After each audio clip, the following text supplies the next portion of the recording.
Many of you are aware of a man named Dr. Kevorkian. He was responsible for making a suicide machine that injected lethal doses of medication into a person. An article from Time USA stated that Kevorkian spent over 7 years in jail for his actions. He did not deserve it.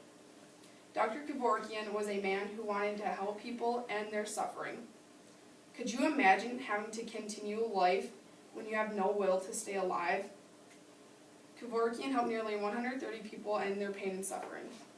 Many people oppose doctor-assisted suicide because it is against the Hippocrates Oath. The oath states that physicians will do everything to keep a client alive. But what if it's against the client's religion or will? There are many reasons the terminally ill wouldn't want to continue life and live with torture. Imagine if they could be saved from that pain and suffering, or a time where nurses and doctors could have more time to save other patients or vital organs. If someone who is terminally ill doesn't want to continue life, why make him or her? A doctor or physician should be able to prescribe a drug for the terminally ill patients who request it.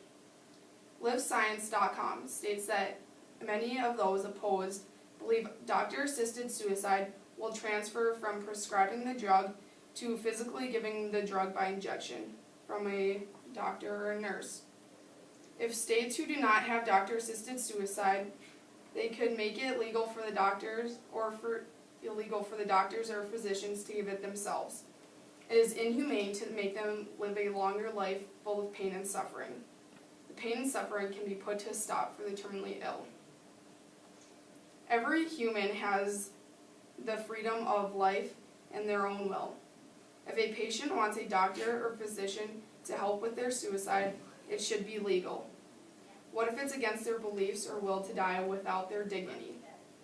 In an article from ABC News, it states that those who are for doctor-assisted suicide believe that everyone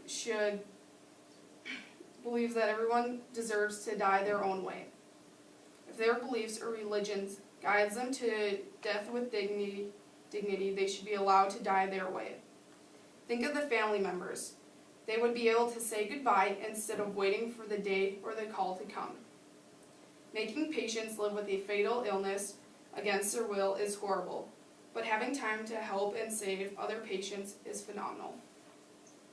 In an article from Balanced Politics, Joe Maselli states that many others can live and be saved from someone deciding to die.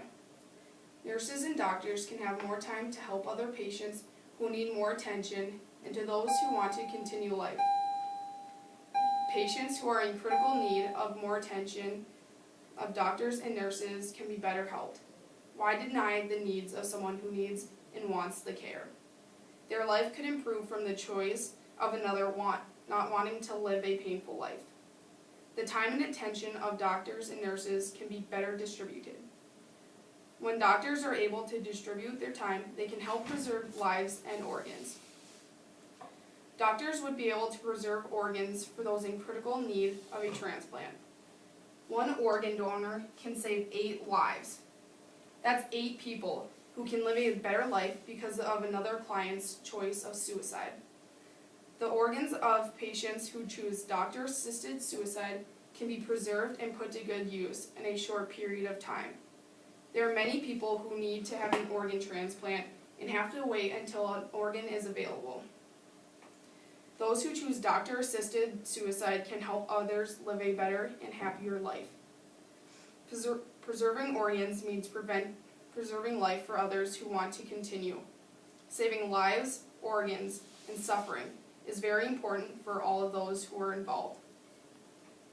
Making someone live in pain and suffering is inhumane. The pain and suffering of those who are terminally ill and their families should be stopped.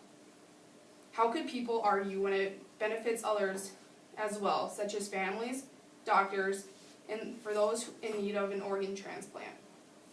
On Lithuania, an article lists the 4 states that have legalized doctor-assisted suicide.